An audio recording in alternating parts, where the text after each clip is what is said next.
Okay guys, meron tayong bagong member of the family, si Buki. Hi Buki! Buki! Babay nanay! Oh, bisitahan lang mo rin dito ni Pam Edna. Oh, thank you Rickwood Hotel sa Shih Tzu. Yun. Babay na! Okay mga idol, nandito na sa atin si Buki. Ayan siya sa likod ko. So sana maging good boy siya. Ang kwento kay Buki ay apat sila magkakapatid doon. Siya ang problematic. Maldito, nangaaway, loko talaga to. So yan, binigay sa atin ni Ma'am Edna. Thank you po. So nabawasan sila doon ng isa, tatlo na lang doon. Sa bahay naman mga idol is merong tatlo doon. Siya ang dumagdag sa atin. So tayo yung nagiging apat sila doon. So we have 4 babies na aalagaan ngayon sa bahay. Ang pangalan nila ay si Bea, si Maldita, at saka yung isa doon is si Japs. Yan. At ito naman ay si Buki. So hindi na natin palitan ang pangalan niya, si Buki.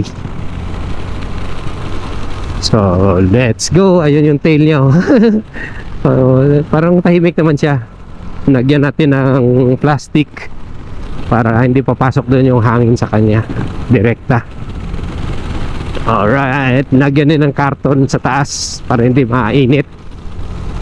So takbo natin is 45. Nandito na tayo sa diversion road ng Katiklan. Palabas na tayo ng Malay mga lods. Naku, ano yan? So no, huwag namang umulan Lord. Ayun, daan lang siguro. Yan ang mga tinatawag ng pag-asa na scattered rain. Alright. So see you dun sa clinic. Dadaan natin siya sa clinic, sa vet natin kay Doc Nonoy. Let's go. Dito na tayo sa Toledo. Approaching. Ganda mga ulap mga idol, oh. Nakadikit yung ulap sa bundok. Ganda dito sa Nabas. Malamig yung hangin. Yeah. Hibon ay ano to, Hibon. Okay, boundary na tayo. Nandito na tayo sa boundary ng Hibon at Toledo. So, papasok na tayo ng barangay Toledo, Nabas. Sana Lord maganda yung weather doon sa Ibahay. Madilim doon eh. Maulan yan doon mga lods. Maulan. Alright, tuloy tayo. Okay mga idol, dito na tayo kay Doc Nonoy. Dito sa Nabas yan, no? Harap ng Petron. So kung may mga pets kayo, dalhin nyo dito. Anong pangalan, Doc? Ano? Love Pets, no? Love Pets. Oh, Love Pets. Love Pets. Yan si Buki. Buki, dahil kanina hindi na magpapahawak. Ganun pala sila mga idol. Pag andun sila sa kanilang comfort zone, yung lumalabas talaga yung pagka makulit at pagka ano tawag yan, yung talagang very naughty. Pero dito na may bago siya sa biyahe, ayun, nahahawakan ko na ho. Ayan, Buki baby. Ganda pala ng balahibo na Shih Tzu na to. Bagong ano natin kasama dun sa bahay, si Buki. Yay! So daming gagawin sa kanya. Gusto ko sana paliguan kay Doc, hindi na pwede kasi kaya pakabiyahe natin, layo nun, Malay. So, ginawa natin, expired na yung 6-in-1, pero tapos na siya ng 6-in-1. So, ano na to, booster shot sang, tapos anti-rabies, ayun. Yun lang. Uwi na tayo. Baby! Yan si Baby Buki! Yeah, talagang tahimik ko.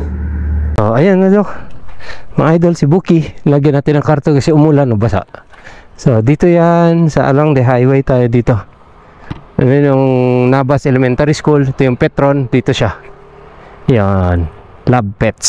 Para doon sa mga pets ninyo. Si Doc Nonoy, ayun, sa loob.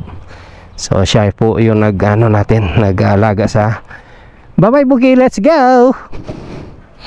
Doc, thank you po. Tara. Grooming, lahat mga gamot, vitamins yan. Dito sa Nabas to, poblasyon Nabas. Ito. Wow.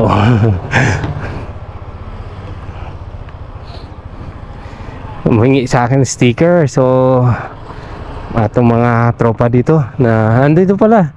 Sublimation, pwede rin kayo dito. Ayan. May sublimation doon. Humingi sila ng sticker sa atin. Shout out sa kanila, mga tropa natin. Babush. Okay. Tara.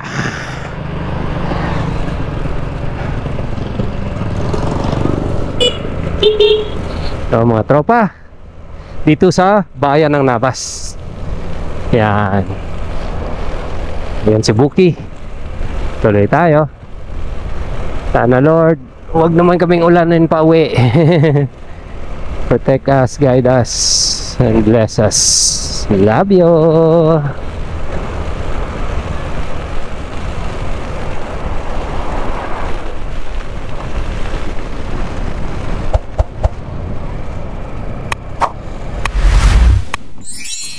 Okay mga idol, dito na tayo.